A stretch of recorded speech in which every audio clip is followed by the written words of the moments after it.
Hey everybody, glad to be learning with you today as we continue our studies of Masechet Shabbat and begin to explore a concept known as a Davar She'eino Mit'kavein. We have two goals today. The first is to define the term Davar She'eino Mit'kavein, and the second is to establish a halachic principle for it so that whenever we come across the term Davar She'eino Mit'kavein, we'll know exactly what the halacha tells us to do. Now there are 39 types of creative activities, 39 avot melachot that we are not allowed to perform on Shabbat. One of those is choresh, plowing. We performed these 39 activities to create the physical structure of the Mishkan as well as its various parts. Now, in the case of choresh, farmers would plow their fields to make the earth ready for planting seeds.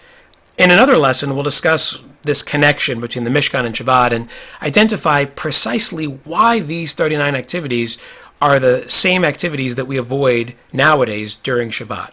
But if someone did one of these activities, like choresh, with the intention to produce a plowed field to make it easier to plant, then he or she has violated the laws of Shabbat.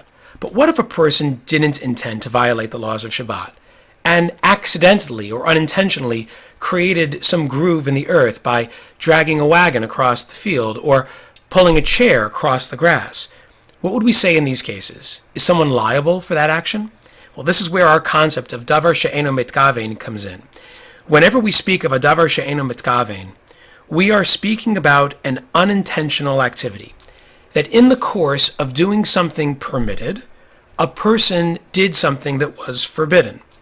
Now, because a person did not have intention to do that violation of Shabbat, the act, which was a violation of Shabbat, in this case, plowing a field by dragging your chair across the grass or pulling your wagon across the earth, was unintentional. The halacha states that a Davar She'eino Mit'kavein is patur.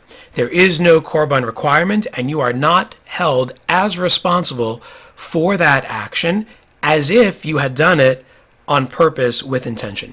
So here's the bottom line. When we speak about a Davar She'eino Mit'kavein, we are talking about an unintentional violation of the laws of Shabbat. And the bottom line halacha is that a Davar She'eino Mit'kavein is patur. There is no korban requirement.